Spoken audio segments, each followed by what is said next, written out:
యేసుక్రీస్తు ప్రభువును బట్టి మరోసారి నీ ఎదుట సాగిలపడుతున్నాము. ఎంతైనా నమ్మదగిన దేవుడు అని ప్రభా మరోసారి నేను కోరుకుంటున్నాము. ఓ ప్రభువా, దయచేసి మమ్మల్ని కనికరించండి. దయచేసి మా ఎడల ప్రభా నీ ఉద్దేశాలు, నీ ఆలోచనలు, నీ ప్రణాళిక ఏమైందో దానంతటిని నెరవేర్చుకోమని ప్రార్థిస్తా ఉన్నాం. ప్రభా దయచేసి కనికరించండి. ప్రభా ఈ యొక్క రాత్రి కూడా మరి మమ్మల్ని మరోసారి మీరు సజీవ లెక్కలోంచి దినమంతటి బాధ్యతలు నీ కృప నుంచి ప్రభా మా బలహీనత బుద్ధిహీనతను ఓర్చుకుని మమ్మల్ని క్షమించి మరోసారి ప్రభా నీ రక్త ప్రోక్షణ కిందికి తీసుకొని వచ్చారు. మరోసారి ప్రభా నీ వాక్యం దగ్గరకు తీసుకొని వచ్చారు. అందును బట్టి స్తోత్రములు. దయగల తండ్రి, ఎంతైనా నమ్మదగిన దేవుడు అనేందుకు స్తోత్రములు. మేమెంత బలహీనలము ప్రభా, మా విశ్వాసము, మా జ్ఞానము, మా బుద్ధి దగ్గర ఎంతో ప్రభా మరి కొరత అయినటువంటిదని ఒప్పుకుంటున్నాం. ఆయన కూడా ప్రభాను జాలి కలిగి తిరిగి తిరిగి నీ వాక్యం ద్వారా మాలో పనిచేస్తున్న దేవుడు ఎందుకు స్తోత్రములు. ఈ రాత్రి కూడా దయచేసి మాతో మాట్లాడుతురండి. దయచేసి ప్రభా మా అక్కర తీర్చండి. యెహోషువ గ్రంథంలో రాయబడినటువంటి ప్రభా ఆ యొక్క స్వాస్థ్యమును స్వాధీనపరచుకునేటువంటి ఆ సత్యములోనికి మమ్మల్ని నడిపించమని ప్రార్థిస్తాము.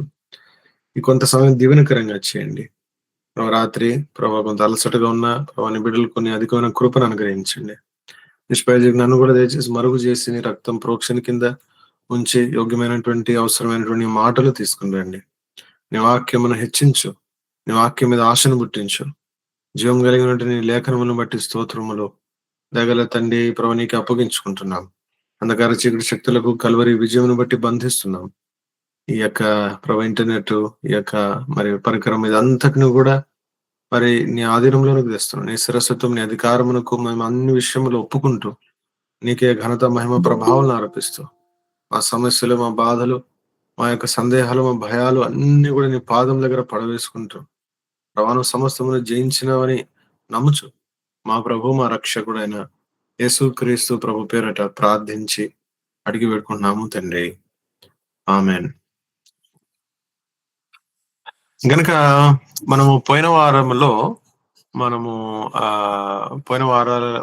మనం చూసుకున్నటువంటిది యెహోషువ గ్రంథం యొక్క ఆరంభం చూసాం కదా. యెహోషువ గ్రంథం యొక్క ఆరంభం చూసాం.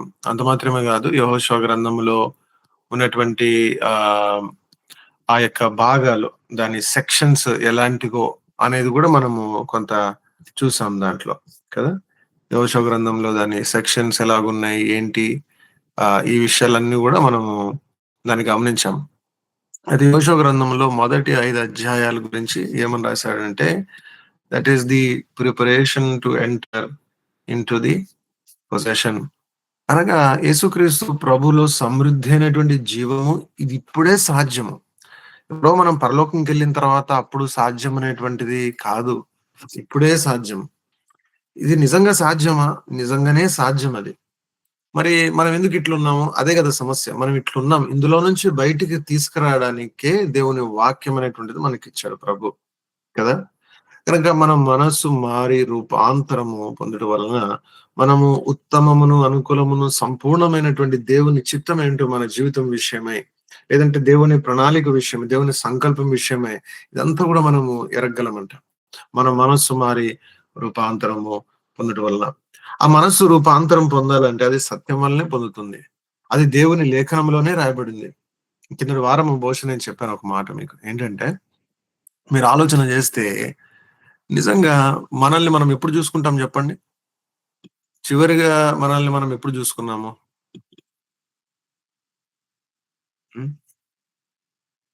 చివరిగా మనల్ని ముఖాముఖిగా మనం ఎప్పుడు చూసుకున్నాం? మనం ఎప్పుడు చూసుకున్నామంటే అద్దంలో చూసుకున్నప్పుడే. అద్దము తప్ప మనల్ని మనం చూసుకునే వీలు లేదు, అవునా కదా? అద్దము తప్ప ఇంకా మనల్ని మనం చూసుకునే వీలే లేదు. కొన్నిసార్లు మనం అనుకుంటాము, మంచిగా ఏదైనా ఫంక్షన్ కి లేదంటే ఎక్కడైనా పిలిస్తే చక్కగా నీట్ గా బట్టలు వేసుకుంటాము, మంచిగా శుభ్రంగా రెడీ అవుతాము, అంత కూడా బాగుంటది. దాని తర్వాత మనం అనుకుంటాం అంత బాగున్నాను అని చెప్పి మనం ఫీల్ అవుతూ ఉంటాం. సడన్ గా అకస్మాత్తుగా మధ్యలో వాష్రూమ్ కి పోయి అద్దంలో మన ముఖం చూసుకునేసరికి మనకు ఏం గుర్తొస్తుంది? అరే, నేను జుట్టే దూకోలేదు అనిపిస్తుంది, లేదంటే జుట్టు ఏదో లేసుందని అనిపిస్తుంది కదా. లేదంటే ఏదో ఇక్కడ చంప మీద ఏదో అంటుకుంది అనిపిస్తుంది. అప్పుడు కనిపిస్తుంది. అంటే దాని అర్థం ఏంటి? నువ్వు అద్దం చూసేంత వరకు నీ నిజం నీకు తెలియదు. అద్దం చూసేంత వరకు నీకు నీ గురించి అనిపించేది అదంతా కూడా ఏంటంటే అనుభూతి. It's just Muir impression, it's just an understanding, it is just a caricature. నువ్వు అనుకుంటున్నావు అలాగా, లాస్ట్ అప్పుడు చూశాను కదా అలాగే ఉందేమో అని, లేకపోతే అప్పుడు you're trying to work it out in your memory. మన మనస్సులో మనం ఎలా ఉన్నామా అని చెప్పి మనం ఊహించుకోవడం, మనం ఆలోచించుకోవడం తప్ప మనం అక్షరాల ఎట్లున్నాము అని చెప్తే అది ఎక్కడ తెలుస్తుంది చెప్పండి? అద్దంలోనే కనపడుతుంది. అవునా? అద్దంలో చూసిన తర్వాత అంటారు కదా, అద్దం అబద్ధం ఆడదని చెప్పి కదా. అద్దం అబద్ధం ఆడుతుందా? అద్దం అబద్ధం ఆడదు కదా. మరి దైవికమైనటువంటి విషయంలో కూడా మనకు దేవుడు ఒక అద్దం ఇచ్చాడు. మనం ఎలాగున్నాము, పరిస్థితులు ఎలాగున్నాయి, ఏది ఎలాగుంది అని చెప్పి తెలుసుకోవడానికి దేవుడు ఒక అద్దం ఇచ్చాడు. ఆ అద్దం పేరు చెప్పండి? హ్మ్. ఆ! పరిశుద్ధ గ్రంథం. కదా. దేవుని వాక్యమే, దేవుని వాక్యమే అద్దము. ఆ అద్దం మనకిచ్చాడు గనక ఆ అద్దంలోనే మనకు ఏం కనపడుతదంట? సత్యం అనేటువంటిది కనపడుతది. చదువుతారమ్మా? ఆ మాట చదవండి. యాకోబు పత్రిక మొదటి అధ్యాయము 23-24 వచనాలు. చదువుతారా? యాకోబు పత్రిక 23-24. ఎవడైనను వాక్యమును వినువాడై ఉండి దాని ప్రకారము ప్రవర్తింపని వాడైతే వాడు అద్దములో తన సహజ ముఖమును చూచుకొను మనుషుని పోలియున్నాడు. వాడు తన్ను చూచుకొని అవతలికి పోయి తానెట్టివాడో వెంటనే మర్చిపోవును గదా. అది. చూసుకున్న తర్వాత ఏంటంట? మర్చిపోవడమే. అద్దంలో చూసుకున్నంత సేపే నిజము. దాని తర్వాత ఏంటి చెప్పండి? ఇంక మర్చిపోవడమే. మెల్లిమెల్లిగా, మెల్లిమెల్లిగా, మెల్లిమెల్లిగా మర్చిపోవడమే తప్ప ఇంకేం లేదక్కడ. కదా. గనక మనము గుర్తించాల్సినటువంటి సంగతి ఏంటంటే, నిజముగా చెప్పాలంటే దేవుని వాక్యము తప్ప మనకు నిజమైనటువంటి, మనకు ఎలాంటి కూడా మనకు అనుభవం అనేటువంటిది లేదంటే లేదు. లేదంటే లేదు. కదా. లేదంటే లేదు. సరే. ఇప్పుడు మనము చదువుతున్నటువంటి యెహోషువ గ్రంథం గురించి మాట్లాడుకుంటున్నాం కదా. యెహోషువ గ్రంథంలో రాయబడినటువంటి మొదటి ఆహ్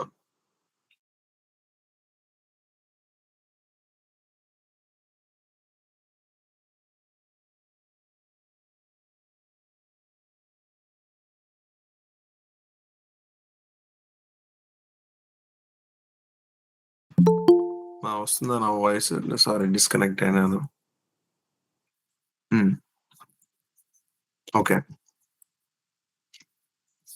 మనము ఆలోచన చేస్తున్నటువంటి విధంగా మనకు మొదటిగా ఈ సత్యం ఏదో వట్టి మాటల్లో చెప్పేటువంటిదిగా కాకుండా, అనుదిన జీవితంలో ఇప్పుడు భూమి మీద ఉండగానే మనము ఈ అనుభవంలోనికి ప్రవేశించడం 100% సాధ్యము.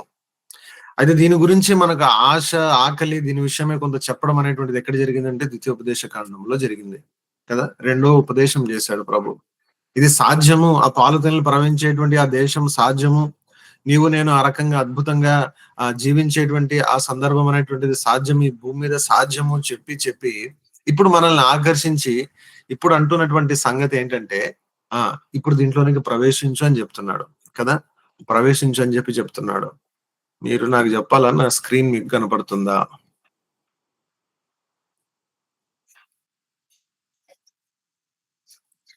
కనిపిస్తుందా? ఓకే. ఇప్పుడు ఏం కనపడుతుంది మీకు స్క్రీన్ మీద?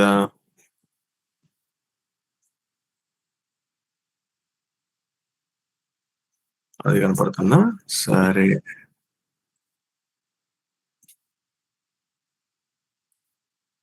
ఇది కొత్తది మ్యాక్ బుక్, ఇది మనకు అంత అలవాటు లేదు.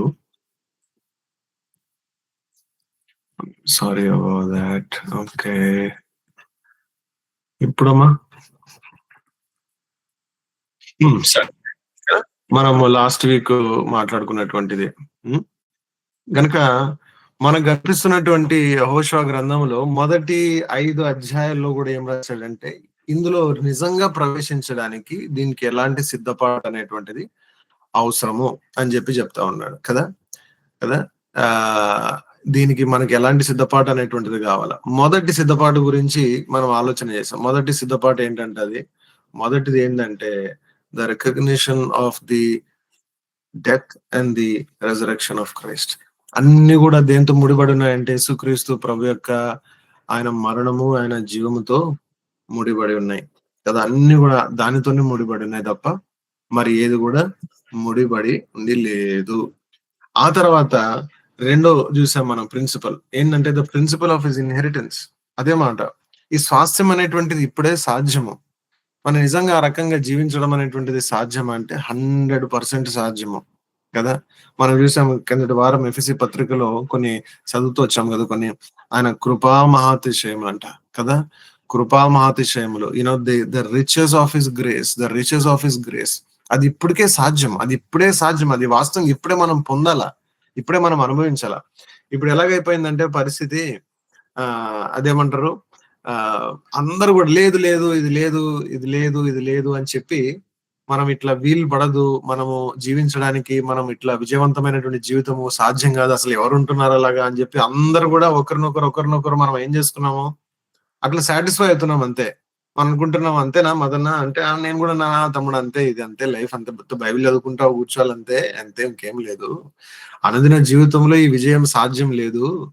మనం నిజంగా యేసు ప్రభు స్వరూపంలోనికి మారడం అనేటువంటిది జస్ట్ అది థియరీ అంతే, నిజంగా ప్రాక్టికల్ అట్లా ఏం ఉండదు అని చెప్పి మనం ఏం చేసుకుంటున్నాము, అందరం కూడా అట్లా సర్దుకుపోతున్నాం కదా. అందరు కూడా సర్దుకుపోయి మనం ఇప్పుడు ఒక స్టేజ్కి వచ్చేసాం. ఎట్లా అంటే ఇంతే లేవు, ఇదంతా కలిపి భక్తి అంటే ఉత్త బైబిల్ చదువుకోవడము, భక్తి అంటే జస్ట్ మనం ఇట్లా కొంత ఏదో మాట్లాడుకోవడము బైబిల్ గురించి, దేవుని మందిరంలో పని చేయడము, ఇంతే. కానీ వాస్తవంగా ఏమంటున్నాడంట, the riches of his grace, అది మనకు ఇప్పుడే దేవుడు మన కోసం ఉంచాడు. రాబోయేటువంటి కాలములో, 1000 ఏళ్ల పరిపాలనలో, ఆ తర్వాత యుగాయుగములు ఉండేటువంటి ఆ యొక్క దేవుని రాజ్యంలో అన్నిటిలో కూడా దాని యొక్క అనుభవం ఉంది, ఆ ఇన్హెరిటెన్స్ అనేటువంటిది ఉంది. కానీ దాని ముందు రుచి అది ఇప్పుడే మనకు సాధ్యము. ఎందుకు చెప్పండి? ఎందుకంటే నిజంగా మనం ఇప్పుడే దేవుని రాజ్యంలోనికి వచ్చేసాం కదా. దేవుని బిడలంగా మనం ఇప్పుడే వచ్చేసాం. ప్రశ్న రావాలి ఇప్పుడు, వచ్చేసాం కానీ దాని అనుభవం ఎలాగా, అదే యెహోషువ గ్రంథం. దాన్ని ఎట్లా మనం స్వాధీనపరచుకుంటాం, ఎట్లా దాన్ని సొంతం చేసుకుంటాం, ఎట్లా దాని లోపలికి అడుగు పెడతాము అనేటువంటిదే యెహోషువ గ్రంథం. ఉత్త థియరీ నుంచి ఆ ప్రాక్టికల్ యొక్క ట్రాన్సిషన్ ఏదైతే ఉందో అదే యెహోషువ గ్రంథం. దానిలోనికి మనము ముందుకెళ్దాం. సరే, అయితే ఇంకొక సంగతి కూడా ఆలోచన చేశాం. ఏంటంట, ఈ ఈ ఈ యొక్క దీనంతటి యొక్క ఆధారం ఏంటి? ఆధారం ఏంటంటే యేసు ప్రభు యొక్క విజయం, the principle of the lord's victory and his word కదా. మొదటి అధ్యాయంలో చూసినటువంటి మాట ఏంటంట, 5వ వచనంలో, మొదటి అధ్యాయము 5వ వచనం, మళ్ళీ అద్భుతమైనటువంటి మాట. తెలుగులో చదువుతారమ్మా ఎవరైనా? తీసిన వాళ్ళు చదవండి త్వరగా. నీవు బ్రతుకు దినములన్నిటను ఏ మనుష్యుడును నీ ఎదుట నిలవలేకయుండును. నేను మోషేకి తోడయుండునట్లు నీకును తోడయుండును. నువ్వు బ్రతుకు దినములన్నీ కూడా ఏ మనిషి కూడా ఏంటంట నీ ఎదుట నిలబడలేడంట. ఎంత అద్భుతమైనటువంటి మాట! ఈ మాట ఎవరికి చెప్పాడు చెప్పండి? ఈ మాట యెహోషువతో చెప్తున్నాడు. ఆత్మీయంగా మనం ఎవరిని గురించి జ్ఞాపకం చేస్తున్నాడు యెహోషువ? యేసు క్రీస్తు ప్రభువుని జ్ఞాపకం చేస్తా ఉన్నాడు. మనలో ఉన్నటువంటి పునరుత్థాన యేసు ప్రభు యొక్క జీవమును, లేదంటే పరిశుద్ధాత్మ దేవుణ్ణి, వీరందరినీ కూడా సూచిస్తున్నటువంటి సందర్భం ఇది కదా. ఎంతో చక్కటి మాట చెప్తున్నాడు. ఏంటంట, ఏ విధంగా కూడా నీ ఎదుట ఎవరు కూడా నిలవనేరడు అనేటువంటి మాట చెప్తా ఉన్నాడు కదా. దాని తర్వాత ఇంకోటి చూసాము, 8వ వచనంలో ఏమంటున్నాడు, this book of the law shall not depart out of thy mouth కదా. దాని తర్వాత but thou shall meditate therein day and night that thou mayest observe. 3 చెప్పాడు, దై మౌత్, దై మెడిటేషన్ అండ్ దై అబ్జర్వెన్స్ కదా. 3 మాటలు చెప్పాడు కదా. కనుక ఈ 3 కూడా, లేదంటే మేనర్ అని చెప్పి 3వ మాట అనుకోండి, the mouth, the meditation and the manner, 3 సంగతులు ఉన్నాయి. ఈ 3 కూడా దేవుని వాక్యం నింపబడి ఉండాలంట. ఒకటేంటంట, ఇది నీ నోటి మీద ఉండాలంట. అంటే ఏంటి నీ నోటి మీద ఉండాలనేటువంటి దీన్ని ఎట్లా మనం అర్థం చేసుకోవచ్చు? ఎన్నో రకాలుగా అర్థం చేసుకోవచ్చు కదా. ఒకటి, మనం దీన్ని కంఠత పట్టాలా వాక్యమును, మంచిది. నిరంతరం మనం చదవాలా, పలకాలా, మంచిది. కానీ నాకు అనిపిస్తుంది ఏంటంటే this book of the law shall not depart of thy mouth అంటే దాని అర్థం ఏంటంటే నీ ప్రతి మాట, కీర్తనకారుడు అంటాడు కదా, నా హృదయ ధ్యానము, ఇంకేంటంట, ఉం? నా హృదయ ధ్యానము, let the word of my mouth and the meditation of my heart, నా నోటి మాట నా హృదయ ధ్యానం నీకు అంగీకారం అవునుగాక అంటాడు. అనగా మన ప్రతి మాట it must be based on the word of God. చిల్లరగా అల్లరి చిల్లరగా ఎఫ్ఎసి పత్రికలో, కలిసి పత్రికలో దీని గురించి కొంత వివరించాడు కదా.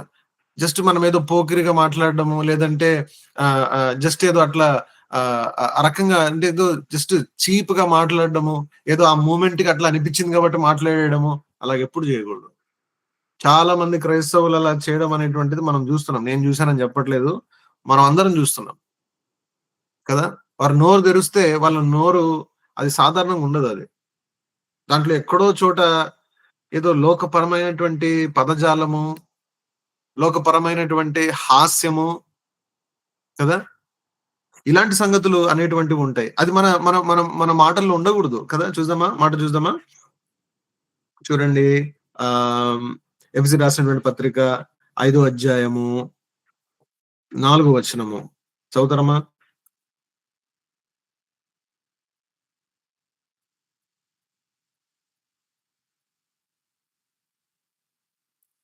చదువుతున్నారా ఎఫెసీ 4:5 అన్న. అమ్మా 5:4 అమ్మా.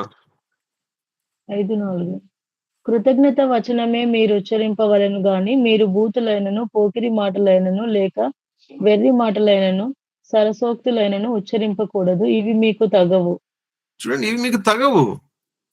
కొందరు బూతులు మాట్లాడరు, మంచిదే, చాలా మంది మాట్లాడరు. కానీ ఏంటంటే ఇంకేం మాట్లాడకూడదంట, పోకిరి మాటలు, సరసోక్తులు, ఇవి నీకు తగవు. కొంతమంది ఇట్లా ఏమంటారు అబ్బా దాన్ని, ఇది వింటాను నేను, ఇది అంటారు అబ్బా తెలుగులో ఒక ఒక ఒక అంటే అంటే కొంతమందికి కామెడీగా మాట్లాడడం అలవాటు అయిపోయింది. యవనస్తులు మీరు జాగ్రత్తగా మీరు గమనించాలి. This book of the law shall not depart out of thy mouth. ఎప్పుడు మాట్లాడినా కూడా నీ మాటలు ఎలా ఉండాలా, అద్భుతంగా ఉండాలా. నేను కొన్ని సంవత్సరాల క్రితము నేను జయరాజన్నతో అన్న బుక్ ట్రాన్స్లేషన్ ఆ విషయంలో పనిచేస్తా ఉన్నా. అన్నతో, అన్న నా కోసం ప్రార్థన చేయండి అంటే ఒక వాగ్దానం ఇచ్చాడు. ఏంటంట, words of gold in platter as apples of gold in settings of silver. చూడండి, చూడండి ఎక్కడ రాశాడు, as apples of gold in settings of silver. సామెతల గ్రంథము 25వ అధ్యాయము 11వ వచనం. చూడండి ఎలా ఉండాలంట మాట. చూడండి, సమయోచితముగా పలకబడిన మాట చిత్రమైన వెండి పళ్ళెములలో నుంచబడిన బంగారు పండ్ల వంటిది. నాకు ఈ వాగ్దానం ఇచ్చాడు అన్న, జ్ఞాపకం చేశాడు ప్రార్థన చేస్తున్నప్పుడు. అది అది మనసులో అట్లా ఉండిపోయింది. అది అంటే అనడం ఏంటంటే మన మాట అట్లా ఉండాలి. ఏమంటున్నాడు యెహోషువతో, this book of the law shall not depart out of thy mouth. ఎవరితో మాట్లాడుతున్నాయినా, కొందరు ఎంత బాగుంటది, దాని తర్వాత ఏం బ్రదర్ అని చెప్పి ఇట్లా ఆరదీసి సాగదీసి ఇంకా ఇంకా ఒకలాంటి సరసోక్తమైనటువంటి మాటలు కదా, ఒకలాంటి దాదాపు పోకిరిగా ఉండేటువంటి విధానంలో మాట్లాడతారు. జోక్ చేసినట్టు, కామెడీ చేసినట్టు. ఇది మీకు తగవు, ఇది మీకు తగవు అని చెప్తున్నాడు. ఇంకా సరే, మన సబ్జెక్ట్ ఇంకా దాంట్లో లోపలికి వెళ్ళడానికి వీలేదు కానీ but you meditate on these things. దీని గురించి మీరు ఆలోచన చేయండి. This book of the law shall not depart out of the mouth అంటే అనేకంగా ఉండొచ్చు, కానీ ఒకటి ఖచ్చితమైనటువంటి మాట ఏంటంటే ఎవ్రీథింగ్, నువ్వు మాట్లాడినటువంటి ప్రతి మాట ఎలా ఉండాలంట, అది దేవుని వాక్యము నుండి అది ఏమిటంటారంటే there must be a foundation, there must be a basis of that from the word of God. It must be edifying. మాట్లాడేటువంటి మాటలు అలాంటి edification. Let it be salted అంటాడు ఇంకొక చోట, ఉప్పుతో ఉన్నట్టుగా, సారయుక్తంగా, జీవం ఇచ్చేదిగా, ఆత్మీయమైనటువంటి వెట్టగలిగించేటువంటి విధంగా, ఆ రకంగా ఉండాలి. నీ మాటలు అలా ఉన్నాయా? లేదా సరసోక్తుల్లాగా ఉన్నాయా? లేదా పోకిరి మాటల్లాగా ఉన్నాయా? లేదా వెకిలి మాటల్లాగా ఉన్నాయా? కామెడీ మాటల్లాగా ఉన్నాయా? ఎదుటి వాళ్ళని నెప్పించేటువంటి విధంగా ఉన్నాయా? గుర్తుపెట్టుకో. నీ మాట చాలా ప్రాముఖ్యమైనటువంటిది కదా! ఎవరంట పరిపూర్ణుడు చెప్పండి? యాకోబు అంటాడు ఎవరిని పరిపూర్ణుడంట? గుర్తున్నాడా? హ్మ్. ఎవరు పరిపూర్ణుడంట? 3 అధ్యాయము 2 వచనము. యాకోబు పత్రిక 3 అధ్యాయం 2 వచనం.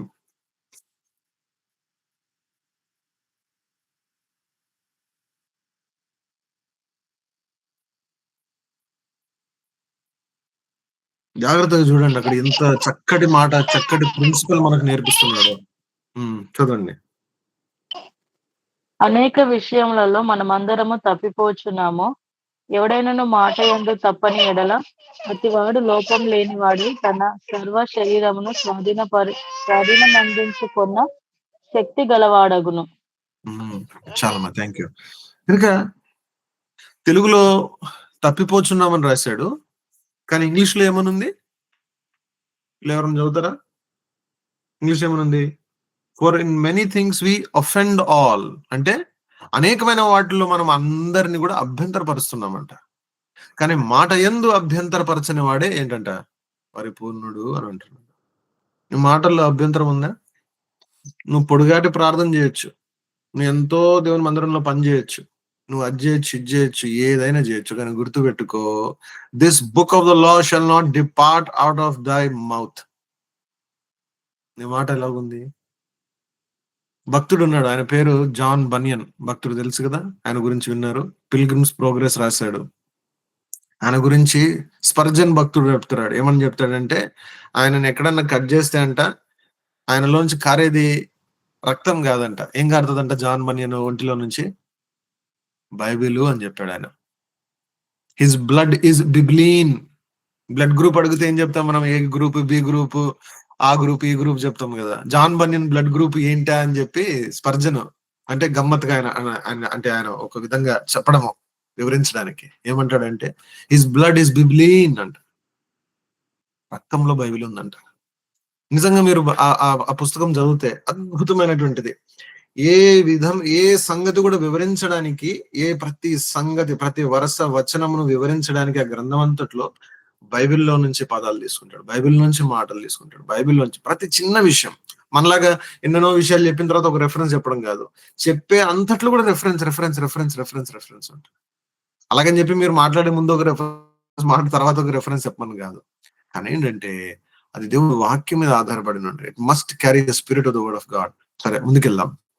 సరే ఇంకోటి చూసాం. ఏంటంటే అది దాని తర్వాత రండి ముందుకెళ్దాము.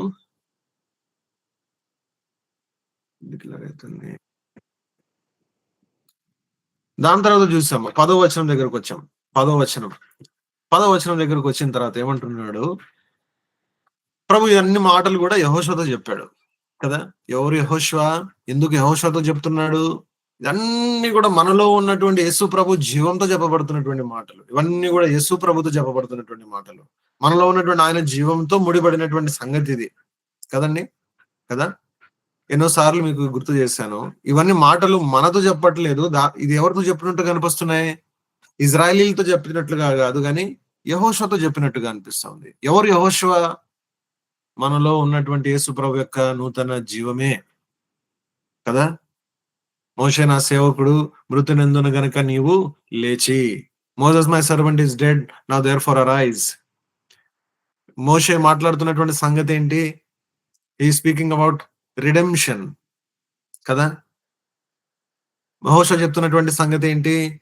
Is talking about victory, is talking about possession. వీటి గురించి మాట్లాడుతూ ఉన్నాడు. మోషే మాట్లాడుతున్నటువంటి సంగతి ఏంటి? ఐగుప్తు బానిసత్వం నుంచి విడిపించి బయటికి తీసుకురావడం గురించి మాట్లాడతాడు. The negative side. దేని నుంచి రెస్క్యూ చేస్తున్నాడు దాని గురించి మాట్లాడుతా ఉన్నాడు కదా!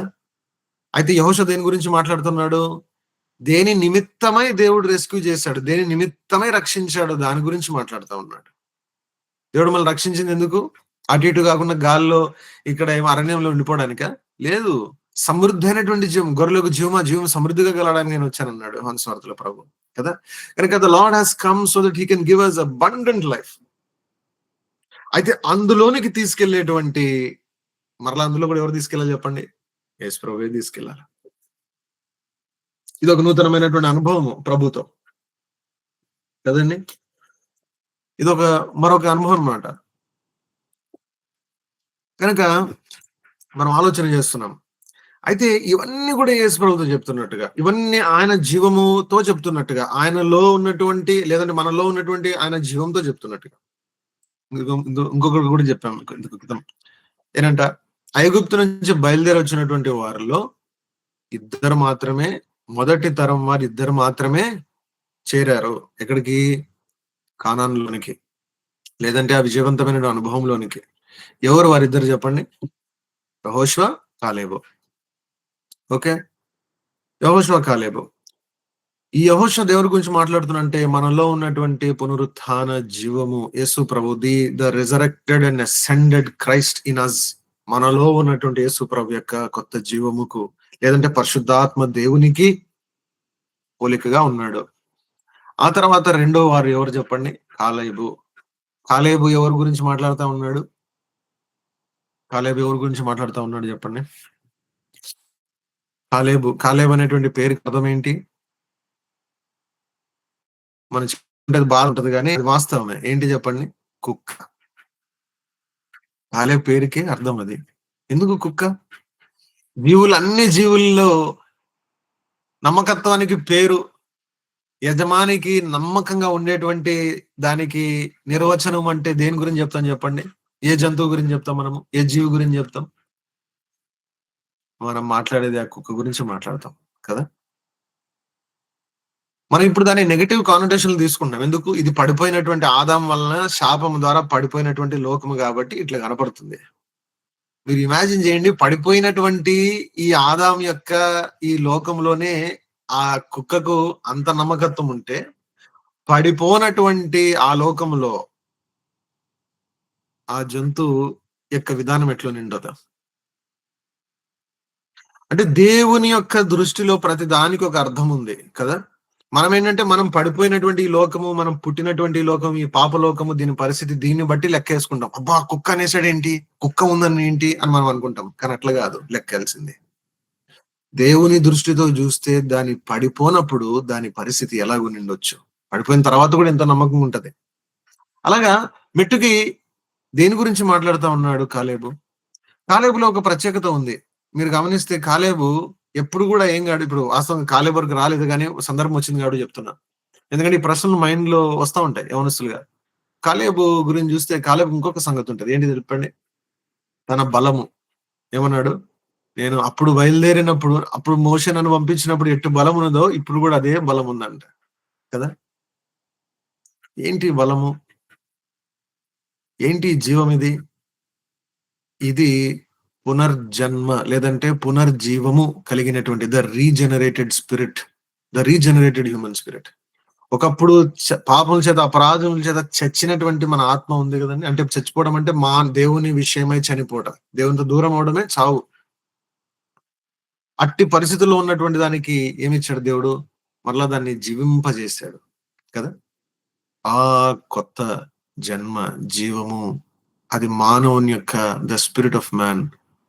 వీళ్ళిద్దరే నిండు మనసుతో దేవుణ్ణి వెంబడించేటువంటి ఆ యొక్క విధానము, ఆ యొక్క మనలో ఉన్నటువంటి ఆ భాగం ఏదైతే ఉందో, ఇద్దరే చేరుకొని వచ్చారు. మీరు ఇంతకు మొత్తం కూడా చెప్పాను, వీళ్ళిద్దరే కాదు ఇంకొకరు కూడా చేరారు. ఏంటంట? లేవి గోత్రం అంతా కూడా చేరింది కదా. మోషే, మిరియాము, అహరోను, ఇంకా ఆ కోరహు, దాతానుతో పాటు పాపం చేసినటువంటి వారు తప్ప లేవి గోత్రం అంతా కూడా చేరింది. ఎందుకంటే వారి గోత్రముల నుండి వేగు చూడడానికి ఎవరు కూడా వెళ్ళలేదు కదా. వాళ్ళు దేని గురించి మాట్లాడుతున్నారు? They speak about our position in Christ. ఒక మాటలో చెప్పాలంటే వారు ఎప్పటి నుంచో కానాన్లో ఉన్నట్టుగానే అనిపిస్తుంది వాళ్ళతో. అంటే అలాంటి విజయవంతమైనటువంటి భాగం వాళ్ళది. మనల్ని కూడా దేవుడు అట్లా చూస్తా ఉన్నాడు, మన స్థానమును బట్టి యేసుక్రీస్తు ప్రభులో కదా. అయితే సరే, తిరిగి మనం యెహోషువ దగ్గరికి వస్తాం. అయితే ఇదన్ని సంగతులు కూడా యెహోషువతో మాట్లాడుతున్నాడు. మీకు ఒక మాట ఇంత కింద కూడా చెప్పాను, కానీ మరలా ఒకసారి మీకు జ్ఞాపకం చేద్దామని చెప్పి. చూడండి, రోమిల్ రాసినటువంటి పత్రిక చాలా ఇంపార్టెంట్. ఇది రోమిల్ రాసినటువంటి పత్రిక ఎందుకు యేసు ప్రభుతోనే మాట్లాడుతున్నాడు, ఎందుకు మనతో ఎందుకు మాట్లాడట్లేదు, ఎందుకు కాలేబుతో ఎందుకు మాట్లాడట్లేదు, యెహోషువతో ఎందుకు మాట్లాడుతున్నాడు? ఇంపార్టెంట్ కదా. ఇప్పుడు మీ అన్నారు, సరే అన్న వీళ్ళిద్దరు వచ్చారు కదా, సరే యెహోషువతో మాట్లాడి కాలేబుతో ఎందుకు మాట్లాడట్లేదు అంటే, దీనికి there is no cut and dry answer to this thing, right? You can't be too surgical or too,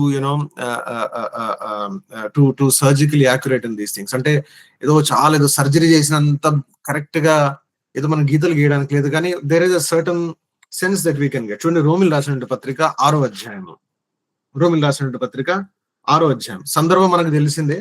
5వ అధ్యాయం ముగింపులో కృపను గురించి, కృప ఎట్లా విస్తరిస్తుంది, కృప ఎట్లా ఏలుతుంది, ఈ సంగతులన్నీ కూడా వివరించి ఇప్పుడు దానిని బట్టి వచ్చేటువంటి ఒక అభ్యంతరాన్ని తీసుకుంటున్నాడు. దానిని బట్టి జనాల హృదయంలో వచ్చేటువంటి అభ్యంతరం ఏంటి, చదివేటువంటి వారి హృదయంలో, అరే ఇలాగైతే మనం పాపంలోనే కొనసాగుదామా అనేటువంటి ఒక ప్రశ్న వస్తుంది.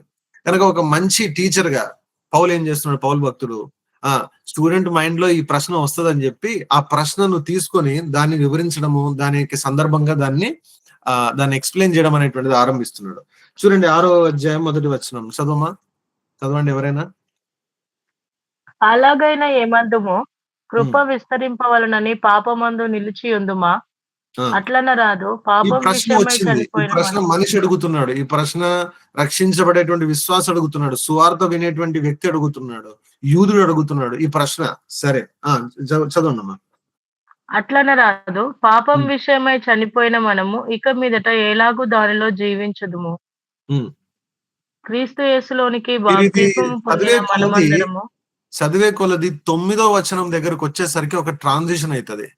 9వ వచనం వరకు మన గురించి మాట్లాడతాడు, మనల్ని గురించి మాట్లాడుతూ 9వ వచనం దగ్గరకు వచ్చిన తర్వాత గేర్ చేంజ్ చేసి సడన్ గా యేసు ప్రభు గురించి మాట్లాడతాడు, ఆయన విజయం గురించి మాట్లాడతాడు, ఆయన పాపముకు, ఆయనకు మరణానికి ఎలాంటి శక్తి ఉంది, సంబంధం ఉంది క్షమించండి అనేటువంటి దాని గురించి మాట్లాడడం మొదలు పెడతాడు. మనకు అనిపిస్తుంది, అదేంటి పౌలు చక్కగా మా గురించి మాట్లాడుతున్నావు, నేను ఎట్లా పాపము చేయకూడదు లేదంటే పాపము చేయడానికి వీలు లేదనేటువంటి సంగతి వివరిస్తూ ఇప్పుడు అకస్మాత్తుగా యేసు ప్రభు గురించి ఎందుకు మాట్లాడుతున్నావు అని అనిపిస్తుంది మనకు.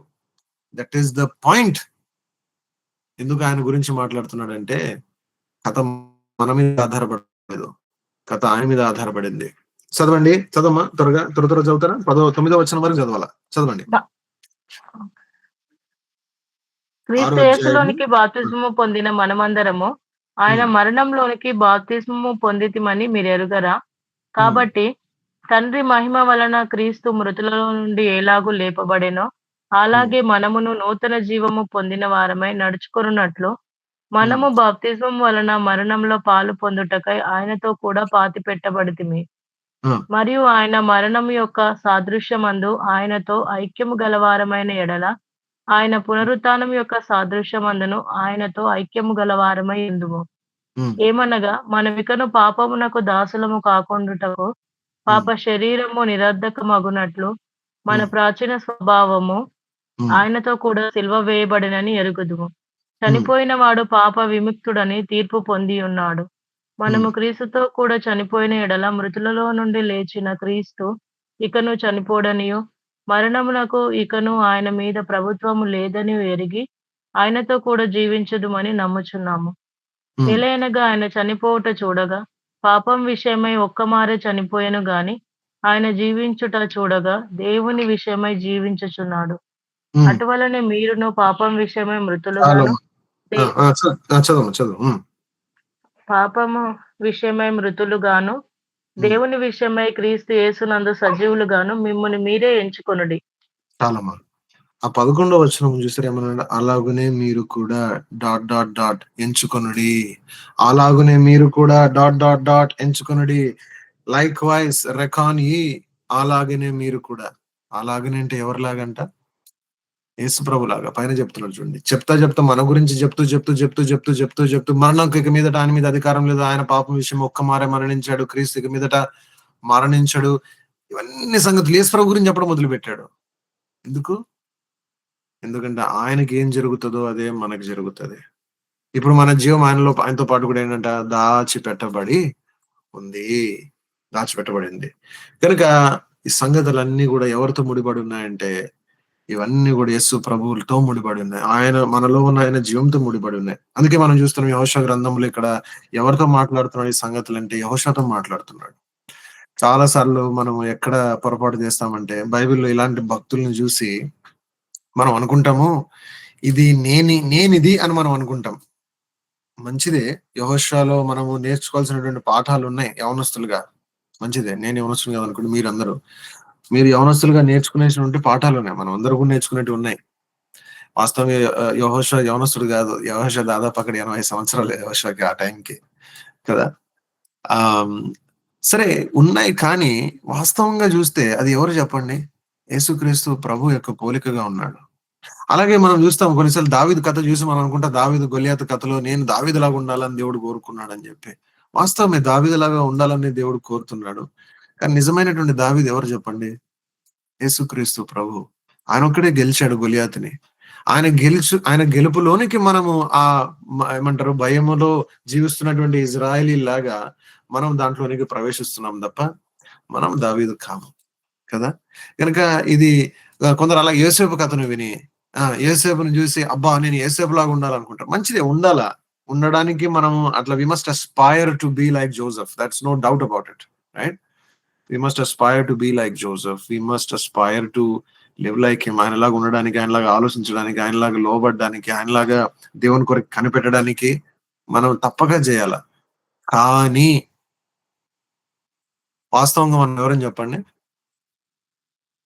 వాస్తవంగా చూస్తే మనము యేసేపులం కాదు. మనం ఎవరని చెప్పండి? యేసేపుని ఆ! ఆ గుంటల్లోనికి పడేసినటువంటి యేసేపు సహోదరులం మనము. యేసేపుని అమ్మివేసినటువంటి యేసేపు సహోదరులం మనము. యేసేపు ప్రభుత్వం కిందకి యేసేపు యొక్క బలము లోనికి రాడానికి ఇష్టపడనటువంటి మనుషులం మనం. ఒక నిమిషం ఇయ్యండమ్మా.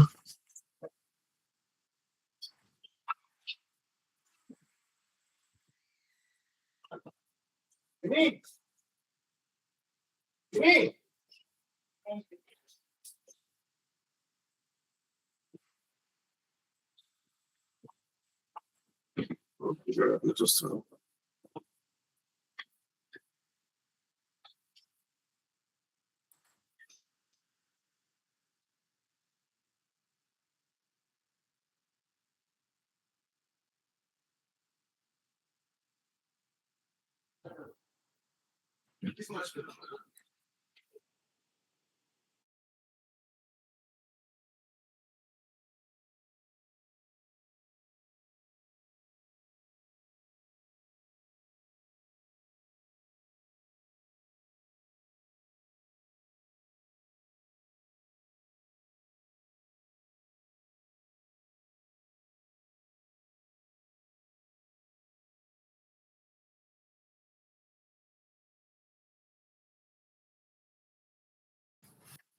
ఆ! అలాగా ఈ ఇదంతా గూడా మన లైఫ్ అంతా గూడా యేసు ప్రభుతో పాటు ముడిపడి ఉంది గదా! యెహోషువతో మాట్లాడుతున్నాడు. వాళ్ళు ఇశ్రాయేలీయులతో మాట్లాడట్లేదు. యెహోషువతో మాట్లాడుతున్నారు. మనం చూసి యెహోషువ నేననుకుంటాం. యోసేపు నేననుకుంటాము. దావీదు నేననుకుంటాము గానీ దట్స్ నాట్ ది కేస్. అవన్నీ గూడా ఎవరంటే యేసుక్రీస్తు ప్రభువే. కదా! సరే ముందుకెళ్దాం. సరే ప్రిపరేషన్ ఆఫ్ 3 డేస్. ఇంకొక నియమం ఉంది. ఏంటంట ఈ 3 దినముల యొక్క అనుభవము. ఈ 3 దినముల యొక్క అనుభవం ఉంది. కదా! 3 దినముల యొక్క అనుభవం ఉంది. ఈ 3 దినముల యొక్క అనుభవం కూడా చూసాం మనము. ఎట్లా వాళ్ళు సిద్ధపాటు ఈ 3 దినములు దేని గురించి మాట్లాడుతున్నాయి? యేసుప్రభు యొక్క మరణ, భూస్థాపన, పునరుత్థానం గురించి మాట్లాడుతున్నాయి. చారిత్రాత్మకమైనటువంటి ఆ 3 దినముల యొక్క అనుభవం గురించి మాట్లాడుతున్నాయి. ఇది సిలువ యొక్క అనుభవం గురించి మాట్లాడుతా ఉన్నాయి. సిలువను గురించి. నీ జీవితంలో సిలువ ఎట్లా పనిచేస్తదో సోదరా, సోదరి, brother and sister, dear young brother and sister me life అట్లా మారిపోతది. సిలువను అన్వయించుకో. సిలువను అన్వయించుకో. తను వెంబడించాల్సినటువంటి వాడు ఎట్లా వెంబడించాలంట? But he must take his cross, deny himself, take his cross and follow me daily. Follow me daily.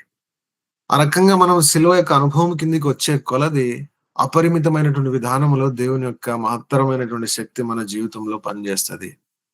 ప్రతి ప్రతి చిన్న విషయం కావచ్చు. నీ చదువు కావచ్చు, నీ ఉద్యోగం కావచ్చు, నీ పవిత్రత కావచ్చు యవనస్తుడిగా. లేదంటే ఇతరులతో మాట్లాడే విషయం కావచ్చు. అన్ని విషయాల్లో కూడా సిలువ యొక్క నియమము మనల్ని మనం ఉపేక్షించుకోవడము. అంటే నాకు ఇది నచ్చుతది కాబట్టి నేను చేయడం కాదు. అన్న నాకు ఇది అలవాటు. నీకు అలవాటు నాకు నచ్చుతది. నాకు అనేటువంటి వాడు ఎవరు చెప్పండి? నేను, నాది, నాకు ఈ వ్యక్తి ఎవరు? చనిపోయినాడని చెప్తున్నావు కదా! బాప్తిజంలో ఏమంటున్నాను? ఆ మనిషి చనిపోయాడని చెప్తున్నావు కదా! మళ్ళీ ఎక్కడ నాకిది ఇట్లా ఇష్టము, నాకు అట్లా ఇష్టము. నీకు ఇట్లా ఇష్టమైతే ఎట్లా? అలాగని చెప్పి మనకి ఇష్టాలు ఉండవా? ఉంటాయి. కానీ ఎంతవరకు అవి దేవుని వాక్యం యొక్క వెలుగులో వాటిని మనము కలిగి ఉండడానికి అనుమతి ఉందా మనం ఆలోచన చేసుకోవాలా.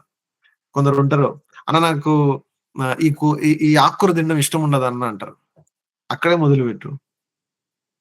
అక్కడ మొదలుపెట్టు. తిను ఆకుకూర. ఏది నీకిష్టం లేదో అది పరీక్షించు. ఇది ఎందుకు ఇష్టం లేదు? ఇది ఏదన్నా దైవికమైంది అంటే ఏదైనా దేవుని వాక్యమును బట్టి ఇదేదో చెడు దానిని బట్టి నాకిష్టం లేదంటున్నానా? నేను ఏం చేస్తున్నానని జెప్పి దాన్ని పరీక్షించు. దాని గురించి తేటగా దాని గురించి ఒక నిర్ణయానికి రా. ప్రతిది. అన్న నాకు బాగా నిద్రపోవడం ఇష్టమన్న. ఒక్కటొకటి ఇష్టం. Deny yourself. డినై. తన్ను తాను ఉపేక్షించుకొని ఇక్కడే ఉంది సిలువ. అన్న నేను సిలువ ఎట్లా అప్లై చేసుకుంటా? నేను బట్టలు ఈ విషయంలో నేను ఎట్లా సిలువను అన్వయించుకుంటాను? ఏముంది? నిన్ను నువ్వు తృప్తిపరచుకోవడానికి చేస్తున్నావా? దేవుడిని కనపరచడానికి చేస్తున్నావా? నన్ను నేను తృప్తిపరచుకోవడానికి చేయట్లేదు. అలాగని చెప్పేసి ఏదో వింతగా ఏదో ఏదో పిచ్చి పిచ్చిగా తిక్కగా ఉండాలంటే లేదు అట్లా కాదు. Be decent. దేవుని ఘనపరిచే విధంగా చేయి. ప్రతి దానిలో మనం అనుకుంటాం ప్రభువా నాతో ఎప్పుడు మాట్లాడతావు? లేకపోతే నా జీవితంలో ఎప్పుడు పని చేస్తావు? నువ్వు పని చేస్తున్నట్టుగా మాట్లాడుతున్నట్టుగా నాకు అనిపించట్లేదే. Deny yourself. కానీ గుర్తుపెట్టుకో ఇదంతా డినయల్‌కి దీనంతటికి ఆధారం ఏంటి చెప్పండి? ఆధారం యేసు ప్రభు ఆల్రెడీ క్రయం చెల్లించాడు. నీ సొంతం చేసుకున్నాడు నువ్వు ఆయన సొత్తు. 1 కొరింథీ 6 అధ్యాయంలో రాయబడింది కదా! మీరు విలువబెట్టి కొనబడినటువంటి వారు కదా! మీరు దేవుని ఆలయం మీ శరీరం. గనక ఆ రకంగా 12 పత్రిక 12 అధ్యాయము రోమన్స్ చాప్టర్ 12 మొదటి 2 వచనాలు ఏందంట? Offer your bodies as a living sacrifice. For this is your reasonable service. ఏంటంట? సజీవ యాగం మీ శరీరాన్ని సమర్పించుకుంది. ఇది ఏంటంట? ఇది యుక్తమైనటువంటి సేవ. Reasonable minimum this is the proper response, fitting response. Deny. చక్కటి మాట ఏమంటున్నాడు? పాస్ త్రూ ద హోర్స్ అని 11వ వచనంలో and command the people saying prepare you victuals for within 3 days you shall pass over this Jordan. మీరు ఈ 3 రోజులు 3 దినములు 3 రోజులు 3 అనేటువంటిది ఎన్నో సార్లు కనిపిస్తుంది మీకు ఈ ఈ యొక్క యెహోషువ గ్రంథంలో. తర్వాత చూడండి ఇక్కడ ఒక 12వ వచనంలో కొంతమంది గురించి రాశారు. చాలా బాధాకరమైనటువంటిది. ఎందుకు వీళ్ళ గురించి ఇక్కడ మాట్లాడుతున్నాడు? 12వ వచనం. And the Reubenites and to the Gadites and to the half tribe of Manasseh spake Joshua saying, remember the word which Moses the servant of the Lord commanded you, saying, the Lord your God hath given you rest and hath given you this land. Your wives, your young ones and your cattle shall remain in the land which Moses gave you on this side Jordan, but ye shall pass before your brethren among all the mighty men of valor and help them. వీళ్ళెవరంట? మీకు గుర్తుంది కదా సంఖ్యాకాండంలో వీళ్ళ పరిస్థితి కనపడుతుంది మనకు. వీళ్ళు చేసినటువంటి సంగతి ఏంటి? రూబేనీలు, గాదీలు, మనష్షే అరగోత్రము 2.5 గోత్రాలు వీళ్ళు ఏం చేశారు? యోర్దానికి ఈవలనే ఆగిపోయినారు. ఓగు సిహోను మీద విజయం వచ్చింది. ఓగు సిహోను మీద విజయం రాగానే వీళ్ళు ఏమనుకున్నారు? అబ్బా ఇంకసారి ఇక్కడ అంతా బాగుంది, చక్కటి ఇక్కడ ప్రాంతం ఉంది పుష్కలంగా, మాకు ఏమంటారు మాతో పాటు ఉన్నటువంటి ఈ యొక్క జంతువులకు వాటికి వీటికి కూడా అన్నిటికీ బాగా అనుకూలంగా ఉంది ఇక్కడ అని చెప్పి మేము ఇక్కడే ఉండిపోతామని చెప్పి వాళ్ళకు వాళ్ళ భార్య పిల్లలకు అక్కడ ఉన్నటువంటి పరిస్థితులకు అక్కడ పరిమితి అయినారు వాళ్ళు. వీళ్ళు ఏం కోరట్లేదు చెప్పండి. They are happy with the foretaste. ముందు రుచితో చాలు. ఓగు సిహోను మీద ఇచ్చినటువంటి విజయం ఏంటి చెప్పండి? అది ముందు రుచి. రాబోయేటువంటి సంపూర్ణత విషయం సంపూర్ణంగా ఎట్లా గెలుపుందో దాని గురించి ఇచ్చినటువంటి ముందు రుచి. మన జీవితంలో కూడా దేవుడు ముందు రుచి ఇస్తాడు. రక్షించబడిన తర్వాత కొంతకాలం అయిన తర్వాత కొంత ముందు రుచి ఇస్తాడు. మనం అనుకుంటా ఆ ముందు రుచినే అంత అనుకుంటాం మనం, కానీ అట్లా కాదు కదా. ఓగు సిహోను మీద కొంత విజయం వచ్చింది. వచ్చిన తర్వాత మనం ఏం చేయాలా? లేదంటే కొన్ని సంగతులు వాటి మీద విజయం వస్తుంది, లేదంటే మేబీ మీ ప్యూరిటీ గురించి, లేదంటే కొన్ని చెడు అలవాట్లు ఉండొచ్చు. చెడు అలవాట్ల మీద కొంత విజయం వస్తే మనం అనుకుంటాం, అబ్బా! చాలులే ప్రభా, చెడు అలవాటు లేదు కదా! ఇంకంతా కూడా సెట్ అయిపోయింది. నా లైఫ్ నాదంతా ఇదంతా కూడా బానే ఉంది ఇక్కడ. నేను ఇక్కడ సెటిల్ అయిపోతాను ప్రభా. ఇంక దీనికంటే మించి నాకేం వద్దనుకుంటాం మనం. కదా! దీనికంటే మించి నాకు ఇంకేం వద్దులే చాలులే అనుకుంటాం మనం. కానీ ఏమంటున్నాడు ప్రభు? అట్లా కుదరదని చెప్పి. కానీ వీళ్ళేం జేశారు? వీళ్ళక్కడే సెటిల్ అయినారు. మీకు తర్వాత గుర్తుంది గదా! ఆహాబు కాలంలో వాళ్ళు మాట్లాడుకునేటువంటి మాట ఏంటంట? రమోతులో గిల్యాదు మనది కాదా? అని జెప్పి అంటారు. అదేది ప్రాంతము? ఇదే. శత్రువులు ఆక్రమించుకున్నప్పుడు ఫస్ట్ ఆక్రమించుకున్నది ఎవరని దెలుసా? వీళ్ళనే. గదరేన దయ్యాలు పట్టినటువంటి వాడన్నారు గదరండి. గదరేన అనేటువంటి ఆ దేశము. అది ఇదే దేశము. గాదీల నుంచి వచ్చినటువంటిదే అది. వీళ్ళే. దేవుని ప్రజల్లో గల్లంతైపోయినటువంటి వారిలో మొదట ఎవరంటే వీళ్ళే. ఇంకా వీళ్ళు బబులోను చెర, అష్షూరు చెర అప్పటి వరకు గూడా గాదు. ఇంకెప్పుడో ముందే ఎళ్ళిపోయినారు వీళ్ళు. ముందే ఎప్పుడో శత్రువు ఆక్రమించేసుకున్నాడు. జాగ్రత్త. మనలో అలాగా కొందరు నాకు కొంచెం కొంచెం మంచి అలవాట్లు, కొంచెం బాగా నున్నగా, చక్కగా అది ఇది అని జెప్పి కొంత మొదటి విజయం వచ్చింది. కొన్ని చెడు అలవాట్ల మీద విజయం వచ్చింది. కొంత దాని మీద విజయం వచ్చింది. కొంత దీని మీద విజయం వచ్చింది. చాల్లే, ఇక్కడంతా బావుంది. ఇక్కడ అనుకూలంగా ఉంది. నాకిక్కడ జాబ్ బాగుంది. ఇక్కడ అదంతా బావుంది. నా భార్యకు, పిల్లలకి ఇక్కడ బావుంటది అని జెప్పేసి అక్కడితో సెటిల్ అయినావో, ఎవరు నువ్వు? రూబేను, గాది, మనష్షే అరగోత్రం. గల్లంతయ్యే వారిలో మొదటిగా ఎవరుంటారంటే వీళ్ళే. ఆక్రమించబడేటువంటి శత్రువుల చేత ఎవరుంటారంటే మొదటి వరుసలో వీళ్ళే. గనక, గనక ఏం జేయాలా? పూర్తి దాని కోసం ముందుకెళ్ళాలా. పూర్తి దాని కోసం ముందుకెళ్ళాలా. చూడు, మన మనిషి మైండ్ ఎలాగంటే we always want to settle. నాకిది దొరికేసింది ఇంక చాలు. ముందుకెళ్తానే ఉండాలి. ఎళ్తానే ఉండాలి. ఎళ్తానే ఉండాలి. ఎళ్తానే ఉండాలి. ఎళ్తానే ఉండాల. మన మైండ్‌లో ఒక మెంటల్‌గా ఒక గురి పెట్టుకొని, ఇదొక్క అలవాటు పోతే బావుండు. ఇదొక్క సమస్య పోతే బావుండు. ఇదొక్క మనిషి రక్షించబడితే బావుంటది. నా జీవితం అంతా సెట్ అయిపోతదని జెప్పి. ఇంక అదే పెద్ద ప్రాబ్లమ్. మీకు అర్థమైతుందా? కొన్నిసార్లు మనం అనుకుంటే ఇదొక్క పాపం పోతే, ఇదొక్క మనిషి రక్షించబడితే, ఇదొక్క పరిస్థితి బాగైతే, ఇదొక్క జాబ్‌లో నాకు కొంచెం సెటిల్ అయితే, ఇదొక్క జాబ్ విషయం నాకు సెట్ అయితే, ఇదొక్క నాకు మ్యారేజ్ విషయం ఒకటి సెట్ అయితే, ఇదొక్క నా ఎడ్యుకేషన్ ఒక్కటి సెట్ అయితే, దట్ ఈస్ ఎ ప్రాబ్లమ్. అది రూబేని, గాది, మనష్షే అరగోత్రం యొక్క అనుభవం అది. దొరికింది, సెటిల్ అయినారు. ఇంగిక్కడ ఉండిపోతామంటున్నారు వాళ్ళు. కానీ దేవుడేమంటున్నాడు? ముందుకు రా, ముందుకు రా, రా, పూర్తిగా నీదే అంటున్నాడు ఇదంతా గూడా. అరణ్యం నుంచి లెబనాను వరకు, ఆ హిత్తీల ప్రాంతం నుంచి ఆ యొక్క ఆ మహాసముద్రం వరకు అంతా గూడా నీదే అంటున్నాడు. మనం ఆవిడ జాగ్రత్త. ఏం జేస్తున్నాం? ఎట్లా ఆలోచన జేస్తున్నాం? అనేటువంటిది, అనేటువంటిది. సరే, టైమ్ అయితుంది గాబట్టి ఐ థింక్ ఎంతయింది సుధాకర్ టైమ్ అక్కడ? టైమ్ టు క్లోజా? ఇంకొక 5 నిమిషాలు, 10 నిమిషాలు ఉందా మన దగ్గర? చూడు.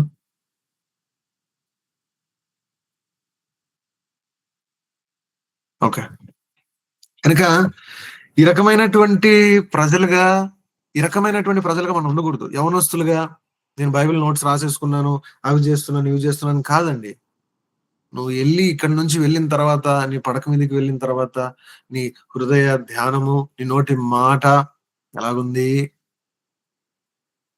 నీ మనస్సు మారి రూపాంతరము మనం పొందాలా కదా! రండి, దీని గురించి ఒక మాట జెప్పేసి ముగిస్తాము. చూడండి, రెండో అధ్యాయంలోనికొచ్చాం. రెండో అధ్యాయంలో వచ్చాం. రెండో అధ్యాయంలో రాగానే ఎవరు కనిపిస్తున్నారు? ఎవరి కథ కనిపిస్తుంది? మొదటిగా ఇద్దరు పంపించబడుతున్నారు. ఇద్దరు యవనస్తులు. యెహోషువ పంపించినటువంటి షిట్టింలో నుండి ఇద్దరిని పంపించాడంట కదా! ఇద్దరు యవనస్తులను పంపించాడు. 2 మెన్ టు స్పై సీక్రెట్‌లీ. ఇది వీళ్ళు ఎళ్లారు. వీళ్ళు ఎళ్లి ఎక్కడున్నారంట? ఆ! ఈమె రాహాబ్ అనేటువంటి వేశ్య ఇంటిలో ఉన్నారు వీళ్ళు కదా! ఇప్పుడు ఇది ఎలాగ సాధ్యం? ఇది ఎలాగ ఇలా జరిగిందనేటువంటిది మనకు డీటెయిల్స్ అన్నీ గూడా మనకు రాయబడలేదు. కానీ మనము కొంత దేవుని వాక్యమును బట్టి మనము జాగ్రత్తగా ధ్యానించుట వలన, ఆలోచించుట వలన కొన్ని సంగతులు మనం సంపాదించుకోవచ్చు. మొదటిది, ఈమె ఇల్లెక్కడుందంట? ఈమె ఇల్లెక్కడుంది జెప్పండి? గోడ మీద ఉందంట. మీరు ఆ భాగం అంతా చదివితే మీకు అర్థమైతది. ఇల్లు గోడ మీద ఉందంట. అంత మాత్రమే గాదు. ఈమె ఎవరు? ఈమె ఒక వేశ్య. వాస్తవంగా ఎవరు? కనానీయురాలు. ఎందుకు ఈ కథని ఇక్కడ పెట్టాడు దేవుడు అంటే, వాస్తవంగా దేవుడు కనానీయులను నిర్మూలం చేయమంటున్నాడు. నిర్మూలం చేయడానికి చాలా మంది బైబిల్‌లో ఇలాంటివి ఉన్నాయి. దేవుడు నిర్మూలం చేయమనడం ఏంటి అసల? అయితే మనం జాగ్రత్తగా గమనిస్తే దేవుడు అందరిని నిర్మూలం చేయమని చెప్పలేదు కదా! కొన్ని ప్రత్యేకమైనటువంటి తెగలున్నాయి. కొన్ని కొన్ని జాతులున్నాయి. వాటిని నిర్మూలన చేయమన్నాడు. ఎందుకు కారణం అంటే అనేకమైనటువంటివి ఉన్నాయి. మొదటి కారణం ఏంటంటే, వారిలో అనేకులు ఆ యొక్క చెప్పాలంటే జైంట్స్ కి సంబంధించినటువంటి వారు కదా! ఆజానుబాహులు అంటారు కదా! అంటే వాళ్ళు మనుషులకు మాత్రమే పుట్టిన వారంటే అది అసాధ్యమే. గనక అక్కడ ఏదో వింతైనటువంటి సంగతి ఉంది. ఒక వింతైనటువంటి ఒక జాతిగా అవి ఏర్పడి, అవి ఏం చేస్తున్నాయంటే దేవుని ప్రజలు వారి స్వాస్థ్యంలోనికి రాకుండా ఒక స్థావరంగా ఒక ఒక ఒక స్ట్రాంగ్ హోల్డ్‌గా వాళ్ళు అడ్డుగా ఉన్నారు వాళ్ళు. దేవుడు వాళ్ళని నిర్మూలం చేయమని చెప్పాడు. మళ్ళా అదే మనము లేవ్యాకాండం 18వ అధ్యాయం చదివితే, ఆ దేశం వారిని ఎల్లగక్కింది అని చెప్పారు. ఆ దేశం వారిని ఎల్లగక్కింది అని చెప్పాడు. ఎల్లగక్కినప్పుడు వాళ్ళు ఎలాంటి సంగతులు చేశారా అనేటువంటిది అక్కడ వివరించబడ్డాయి. మనం లేవ్యాకాండం చదివినప్పుడు అక్కడ చదివాం. మనము పలకలేనటువంటి మాటలు అక్కడ ఉన్నాయి కదా! మనం బయటికి చదవడానికి కూడా వీలు పడనటువంటి మాటలు అక్కడ ఉన్నాయి. అంతటి భయంకరమైనటువంటి సంగతులు వాళ్ళు చేశారంట. అలాంటి పరిస్థితుల్లో ఉన్నారు. అలాంటి జాతి గనక దేవుడు ఏమన్నాడు? వారిని నిర్మూలన చేయండి అంటున్నాడు. ఇంకోటి గుర్తుపెట్టుకోండి. దేవుడు ఎంతకాలం ఇచ్చాడు వారిని? మీకు గుర్తుంది కదా! ఆదికాండము 15వ అధ్యాయంలో అబ్రాహాముకి చెప్తూ ఏమన్నాడు? ఇప్పుడు కాదు గాని మీ 4గో తరము దాంట్లోనికి ప్రవేశిస్తా అని చెప్పాడు. గుర్తుందా అండి? గుర్తుందా? చూస్తారా? ఆదికాండము 15వ అధ్యాయము.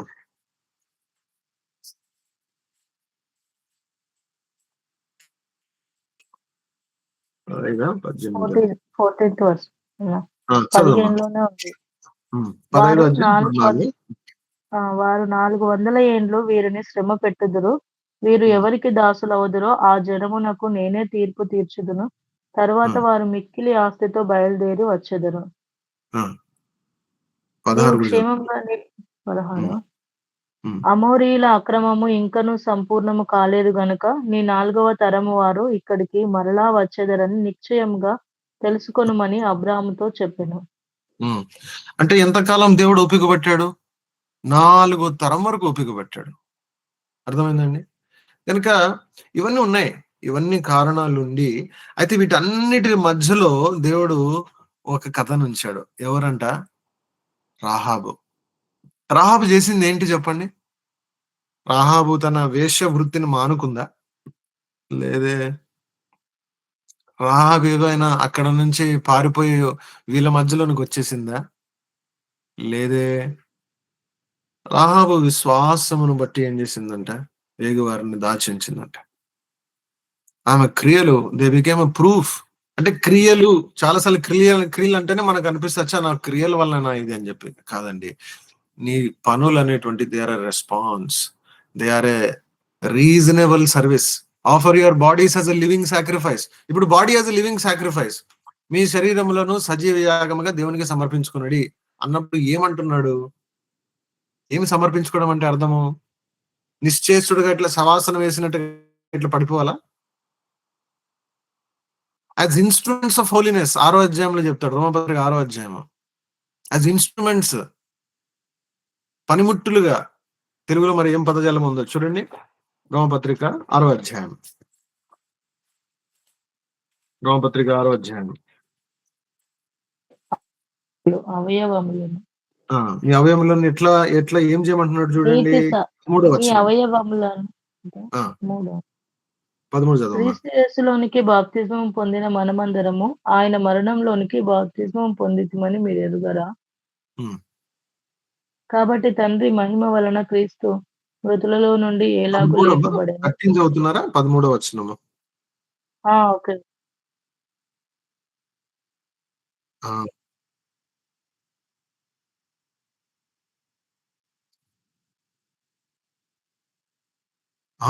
అవయవములు నీతి సాధనములుగా. మళ్ళీ అట్లనే చూడండి. ఇక్కడ 19వ వచనం చూడండి ఏం రాశాడు.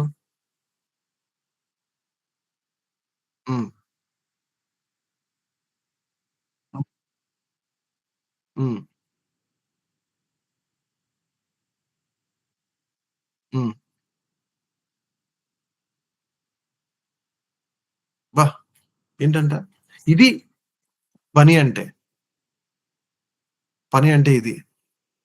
పనంటే మనం ఏదో కష్టం చేస్తున్నాం. దానిని బట్టి ఇప్పుడు ఏదో మనం నీతిమంతులుగా అయితామని గాదండి. ధర్మశాస్త్రం యొక్క క్రియల వలన ఎవడు గూడా నీతిమంతుడుగా తీర్చబడడు. కదా! అయితే ఈమె తన తన తన విశ్వాసమును కనపరిచింది. తను రుజువుపరిచింది విశ్వాసమును. కదా! మీరు గమనిస్తే తను ఒక అబద్ధం గూడా జెప్పింది. అవునా లేదా? ఎవరికి జెప్పింది అబద్ధం జెప్పండి? కనానీయులు వాళ్ళొచ్చి అడుగుతారు గదా! అప్పుడేం జెప్తది? అబద్ధం చెప్తది. ఆ! దీనివల్ల ఏం తెలుస్తుంది మనకు? మన అబద్ధాలు చెప్పమని చెప్తున్నాడా? కాదండి. అబద్ధాలు చెప్పమని చెప్తున్నాడా దేవుడు? కాదు. కానీ ఏం చూపిస్తున్నాడు? అంతటి బలహీనమైన విశ్వాసమును కూడా దేవుడు ఏం చేశాడు?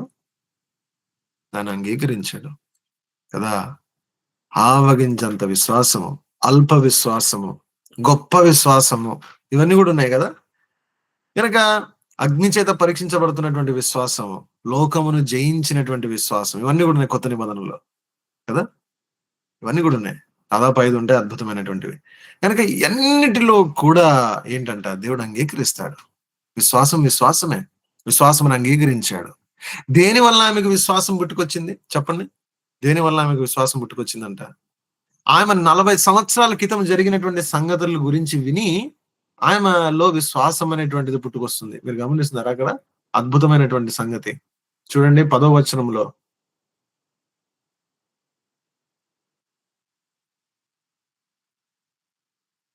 10వ వచనంలో. "For we have heard how the Lord dried up the water of the Red Sea for you when ye came out of Egypt.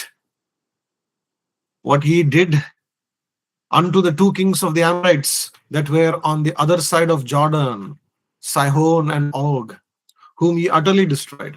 మీకు అర్థమవుతుందా? ఇప్పుడు రాహాబు మనసులో కూర్చున్నటువంటి సంగతి ఏంటి? దేవుని ప్రజల యొక్క ఓటమి గాదు.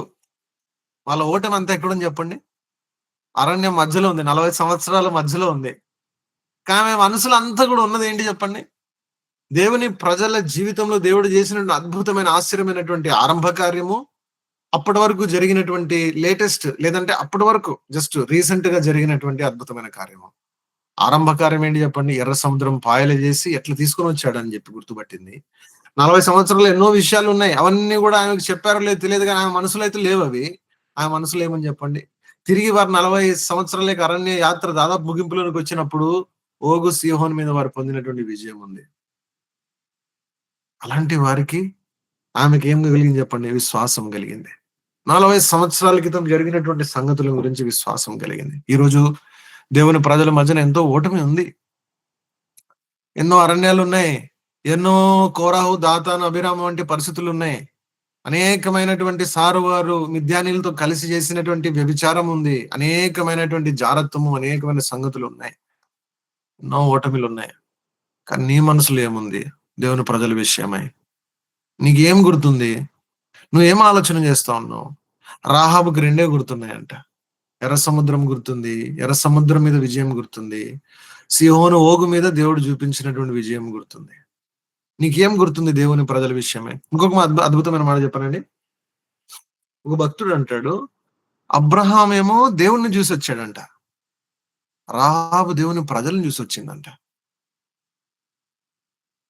రాహాబు దేవుని ప్రజలను చూసొచ్చింది. ఏమి ఎర్ర సముద్రం పాయలవ్వడంలో ఏముంది? పాయలవ్వడం అదొక గొప్ప సంగతి. కానీ పాయలయ్యి మిమ్మల్ని తీసుకొనొచ్చాడే! ఇంత విమోచన.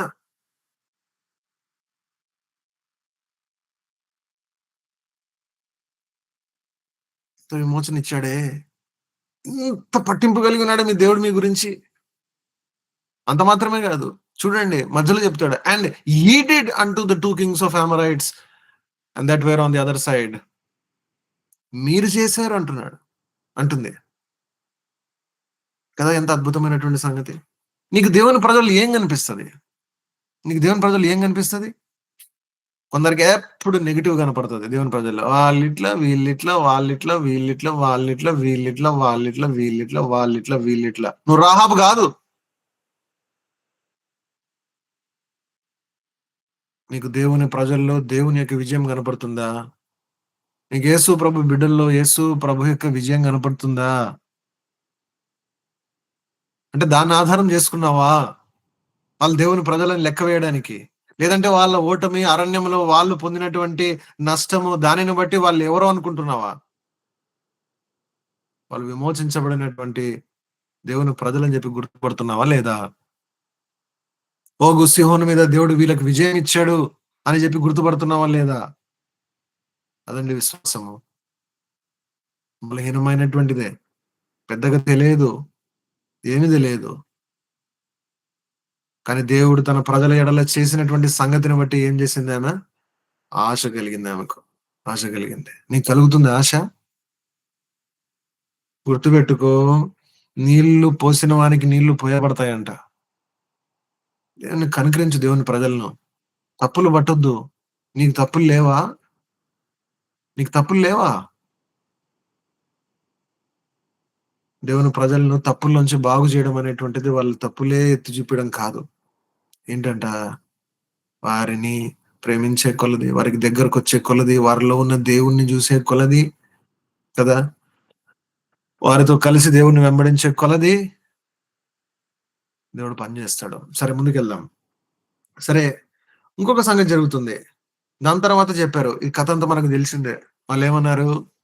అమ్మా చూడు, మేము నిన్ను, మీ ఇంటి వాళ్ళందరిని కూడా రక్షిస్తాము. మంచిదే. కానీ నువ్వేం జేయాలా? ఆ యొక్క ఆ ఎర్రని నూలు అనేటువంటిది నువ్వు ఉంచాలన్నారు కదా! చదువుతావమ్మా? ఆ మాట చదవండి. చూడండి. ఆహ్, 15వ వచనం. 15థ్ వర్స్. ఆమె ఇల్లు పట్టణపు ప్రాకారం మీద నుండెను. ఆమె హ్మ్. ప్రాకారపు మీద నివసించినది గనుక త్రాడు వేసి కిటికీ ద్వారా వారిని దింపెను. ఆమె మిమ్మును తరుమబోయిన వారు మీకెదురుగా వచ్చెదరేమో, మీరు కొండకు వెళ్లి తరుమబోయిన వారు తిరిగి వచ్చు వరకు 3 దినములు అచ్చట దాగి ఉండుడి. తరువాత హ్మ్. మీ త్రోవను వెళ్ళుడని చాలు. వారితో అనగా, అంటే ఏ తాడుతో అయితే వారిని దింపినదో, అదే ఎర్రని తాడుని తన ఇంటి మీదనే ఉంచింది. 18వ వచనంలో కూడా కనపడతది మనకు కదా! తన ఇంటి ఆ యొక్క కిటికీకి తను అట్లనే ఉంచిందంట కదా! చూసారా? అంటే ఈ కథ ద్వారా దేవుడు ఏం చెప్తా ఉన్నాడు? ఆ కనానీయుల్లో వాళ్ళు ఎంత ఘోరమైనటువంటి వారైనప్పటికీ, వారు బహుశా ఏమంటారు రాజానుబాహులు, మానవాతీతమైనటువంటి కారణంగా పుట్టినటువంటి వంశమై ఉండొచ్చు. లేదా వారెవరైనా అయ్యుండొచ్చు. మెట్టుకి ఆ లేవి లేవ్యకాండం 18 అధ్యాయంలో రాయబడినటువంటి భయంకరమైనటువంటి పాపములు, అపవిత్రమైనటువంటి సంగతులు చేసి భూమి ఎల్లగక్కినటువంటి ప్రజలైనా అయ్యుండొచ్చు. వారిల్లో ఈమె ఎవరంట? వేశ్య అంట. ఆలోచించండి. పౌలు భక్తుడు ఏమన్నాడు? ఆ! క్రీస్తు యేసు పాపులను రక్షించుటకు వచ్చాడు కదా! వారిలో నేను ఏమన్నాడు? I am the chiefest of sinners. ఇప్పుడు చెప్పండి రాహాబు ఎవరు? పాపుల్లో ప్రధానురాల్లాగా ఉంది ఆమె. అవునా గదా! ఆళ్ళే కానానీయులు. ఆ కానానీయుల్లో ఈమె వేశ్య అంట. ఎంత ఘోరము! ఆమెనే దేవుడు రక్షించాడే. ఆమె విశ్వాసం ఎలాంటిది? వాక్యం మీద ఆధారపడినటువంటిది. ఏమి గుర్తుంది ఆ మనసుల్లో? దేవుడు తన ప్రజల విషయమై చేసినటువంటి మేలొక్కటి గుర్తుపెట్టుకుంది. మొదటి విజయము, చివరి విజయము అన్ని మనసులో పెట్టుకుంది.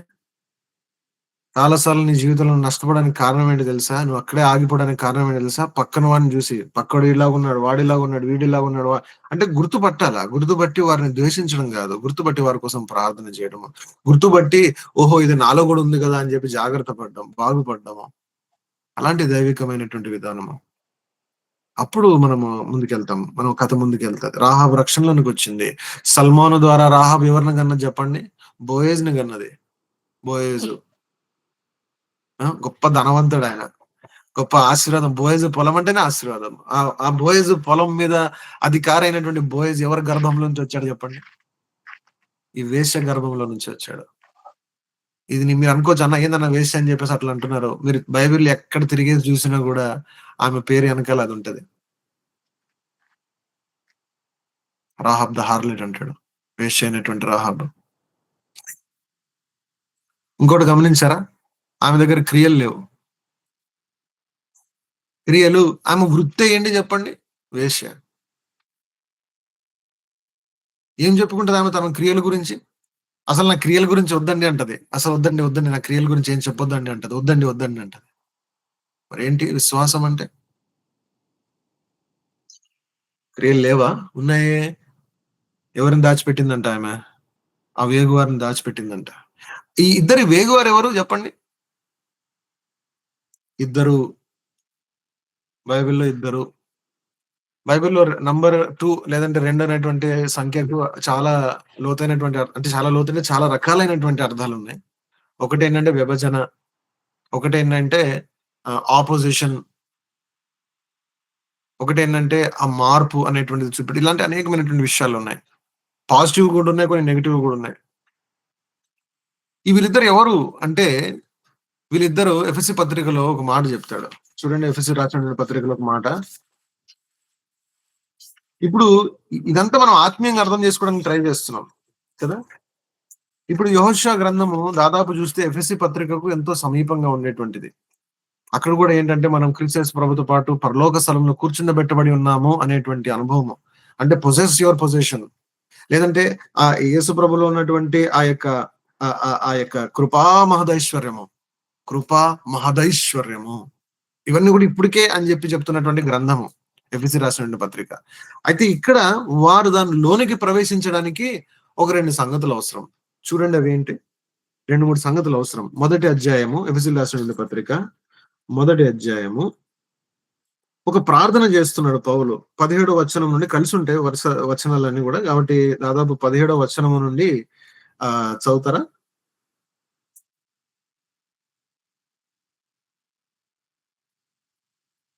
ఆ!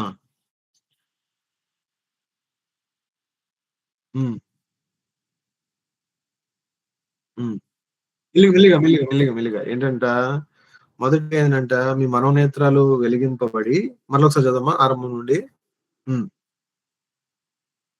ఆ! ఆ!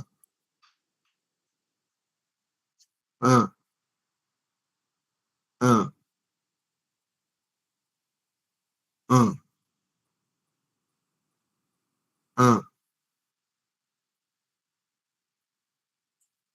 ఆ! ఆ! ఆ! ఆ! జ్ఞానమును హ్మ్. హ్మ్. ఆ! ఏంటంట జ్ఞానమును ప్రత్యక్షత కలిగినటువంటి మనస్సు. జ్ఞానమును ప్రత్యక్షత. జ్ఞానమును ప్రత్యక్షత. చూసారా 2 ఉన్నాయి ఇక్కడ. ఇవి 2 ఏం చేస్తాయంటే జ్ఞానమును ప్రత్యక్షత కలిగినటువంటి మనస్సు ఏం చేస్తాయంట? ఆ! మన మనోనేత్రాలు వెలిగింపబడి కళ్ళకి కనపడడం మొదలైతాయంట. ఏం కనిపించడం మొదలైతదంట? ఆ!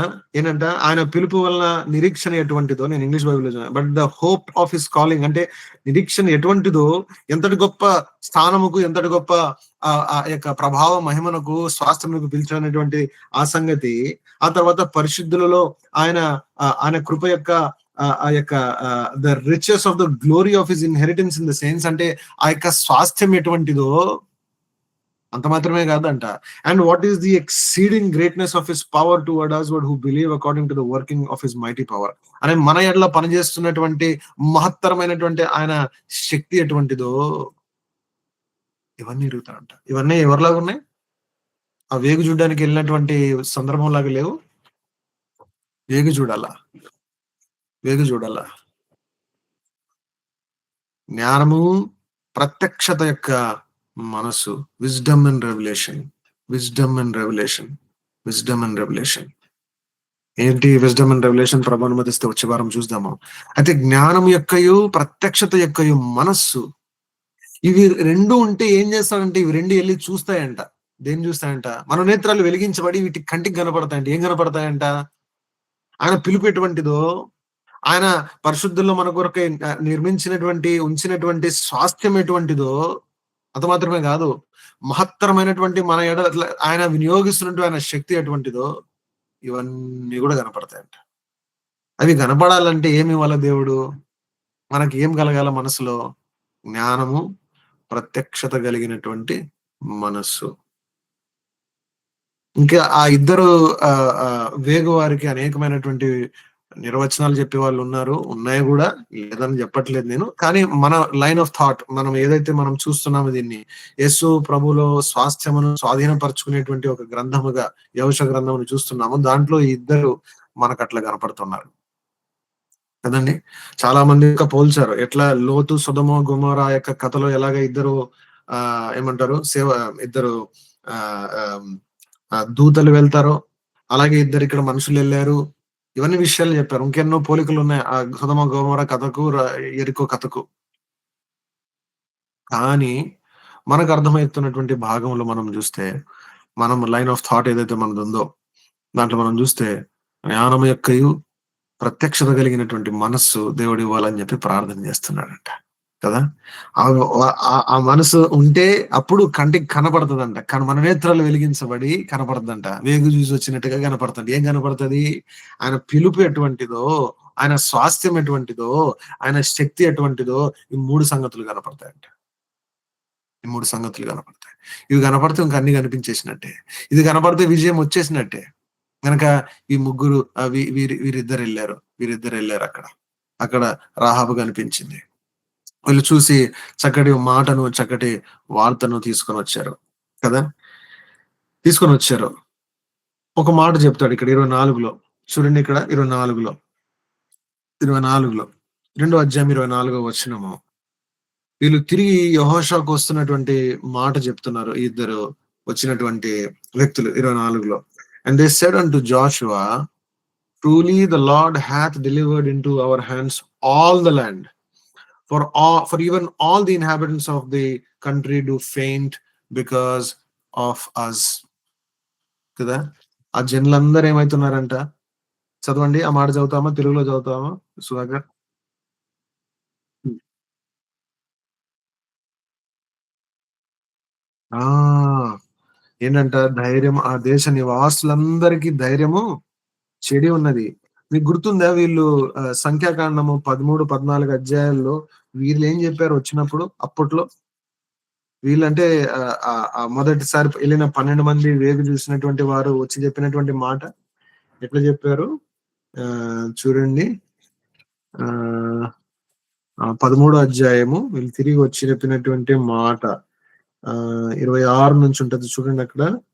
ఆహ్, 20 ఆహ్, 28, 29 చదువుతారా బాబు? హ్మ్. హ్మ్. హ్మ్. హ్మ్. హ్మ్. హ్మ్. హ్మ్. హ్మ్. ఆ! 33 చదువునానా సుధాకర్? 33.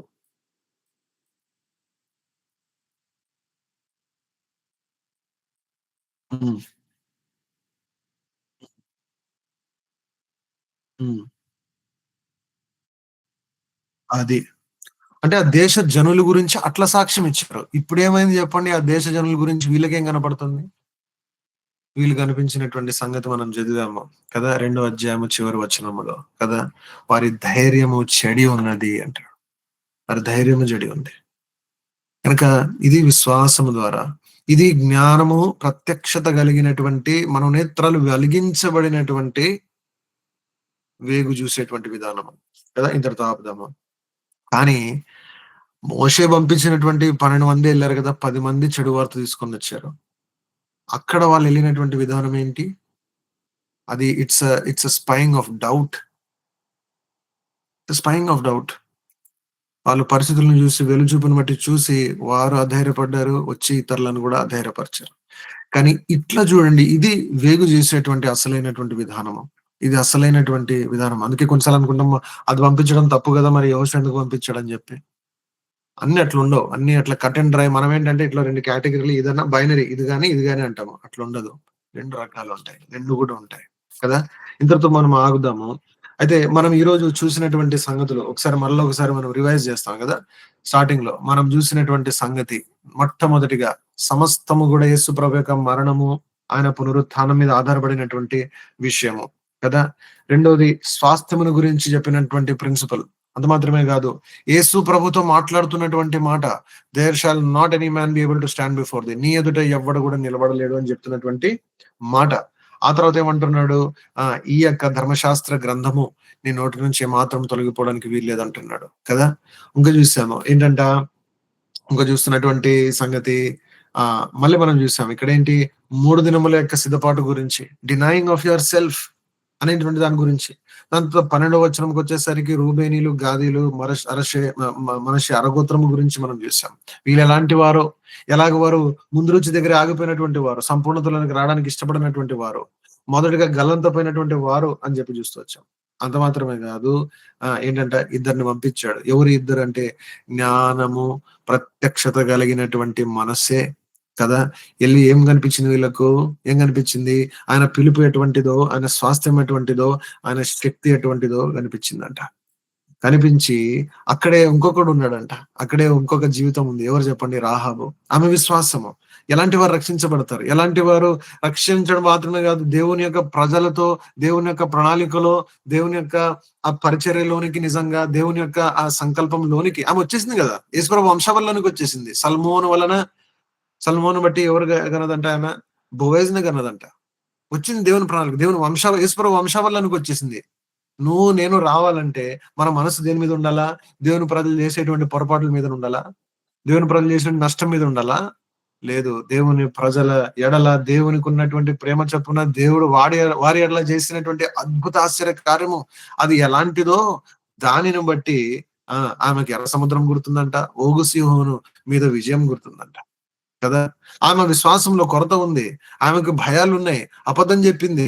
వాళ్ళు పలానా చోట వచ్చారు, పలానా వెళ్ళిపోయినారని చెప్పి ఏదో చెప్పింది ఆమె. కానీ దేవుడు అంగీకరించాడా లేదా? అంగీకరించాడు. నీ విషయం, నా విషయం ఏంటి? అంత మాత్రమే కాదు, మనం ఇట్లా చూసాము, ఆ ఎర్రని తాడుని ఆమె తన కుటుంబం మీద, తన ఇంటి మీద ఉంచే కొలది, దానిని బట్టి ఆమెకు విమోచన వచ్చింది. దానిని బట్టి ఆమె దేవుని ప్రజలకు, యేసు ప్రభు వంశావల్లో, యేసు ప్రభుకి పూర్వీకురాలిగా ఆమె కూడా ఎంచబడింది కదా. చివరికి మనం చూసాం, ఒకప్పుడు దేవుని ప్రజలు చూసి, ఆ ప్రాంత వాస్తవులను చూసి ఏంటంటే భయపడ్డారు. కానీ ఇప్పుడు వీరిని చూసి, వీరి విషయమే దేవుడు చేసినటువంటి సంగతి, truly the Lord had delivered into our hands all the land, for even all the inhabitants of the country do faint because of us.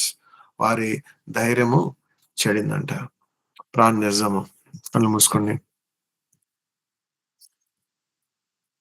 మిగిలిగా ప్రేమించిన మా ప్రియ పరలోక తండ్రి యేసుక్రీస్తు ప్రభుని బట్టి మరోసారి నీ ఎదుట సాగిల పడతా ఉన్నాం.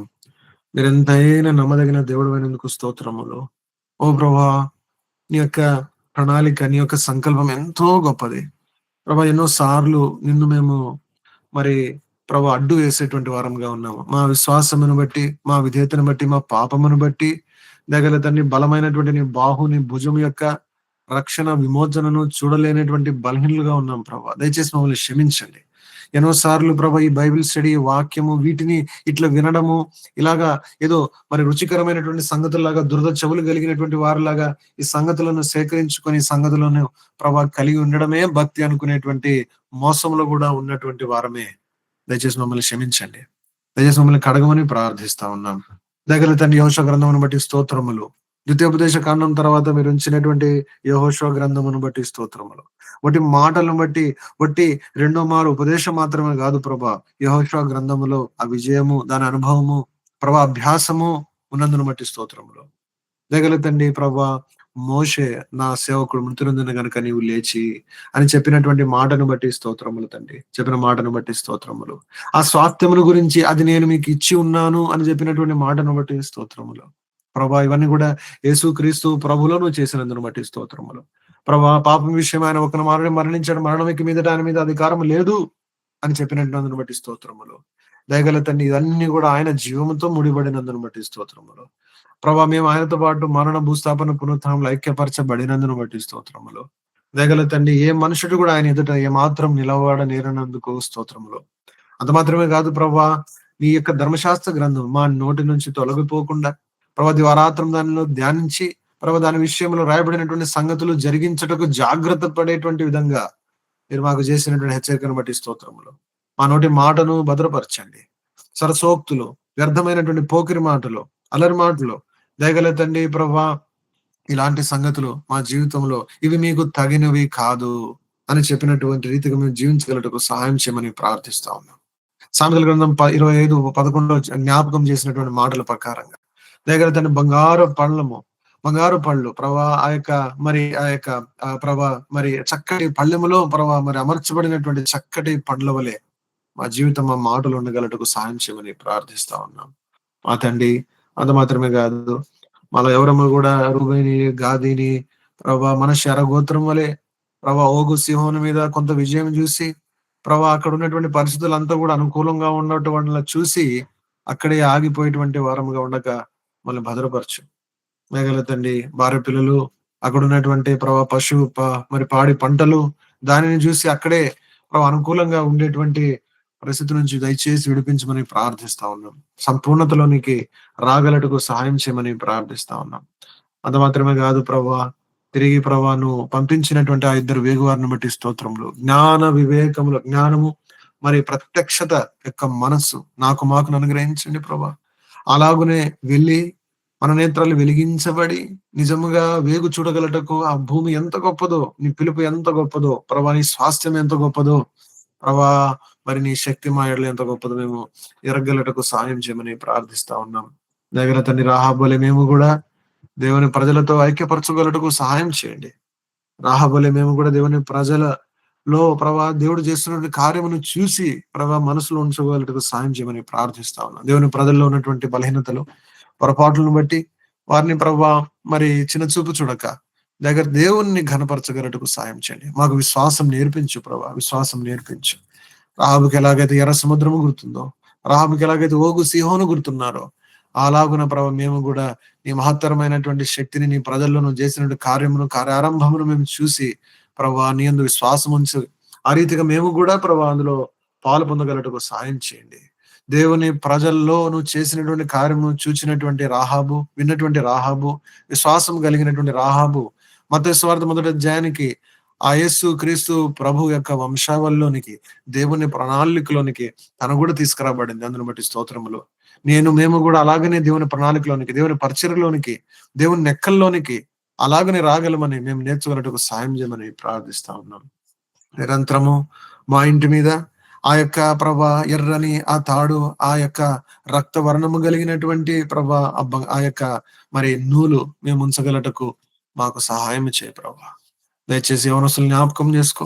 ఎలాంటి అక్కర, ఎలాంటి కొరత, ఎలాంటి సందేహం, ఎలాంటి భయంలో ఉన్నారో వాటి అన్నిటి యొక్క పరిష్కారం యేసుక్రీస్తు ప్రభులో ఉన్నదని తాము ఉపేక్షించుకొని ప్రతి చిన్న విషయంలో, ప్రతి దాంట్లో కూడా తాము ఉపేక్షించుకొని నీకు ఇష్టమైనటువంటి సంగతులు చేయగలటకు అలాగున శిలువ నియమమును పాటించు ప్రభా. మహత్తరమైనటువంటి నీ శక్తిని వారు చూచి మేలు పొందగలటకు అనేకులకు ఆశ్రదకరంగా మార్చమని మా అందరికి ఇచ్చినట్టు మంచి సమయమును బట్టి ప్రభా నిన్నే ఘనపరుస్తూ అలా కలిసే పర్యంతం నీ సన్ని తోడుగా ఉంచమని మా ప్రభు, మా రక్షకుడైన యేసు క్రీస్తు ప్రభు పేరట ప్రార్థించి అడిగి వేడుకున్నాము తండ్రి. మన తండ్రి అయిన దేవుని ప్రేమ, ప్రభు అయిన యేసు క్రీస్తు వారి యొక్క కృప, పరిశుద్ధాత్మ దేవుని యొక్క అన్యోన్య సహవాసం ఇప్పుడు ఎల్లప్పుడూ సదాకాలం మనకు తోడే నడిపించును గాక. ఆమేన్. Praise lord. Praise Lord. కొంత ఆలస్యమైంది, మన్నించండి. అంటే మాకు ఇక్కడ ఇంకా పగలే కాబట్టి కొంచెము నాకు ఇబ్బంది లేదు, కానీ పాపం మీకు నైట్ అవుతుంది కాబట్టి మళ్ళీ రేపు పొద్దున దేవుని మందిరం ఉంటది. మంచిదమ్మా. ఏమైనా ఉందా విషయము Sudhakar?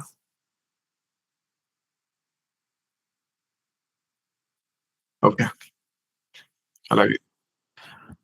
Thank you so much. Praise lord అందరు. నా కోసం కూడా ప్రార్థన చేయండి. నాకు కూడా కొంచెం హెల్త్ కొంచెం ఇబ్బందిగా ప్రేయర్ చేయండి నా కోసం కూడా. ఓకే అమ్మా, thank you. Praise lord. Praise the lord.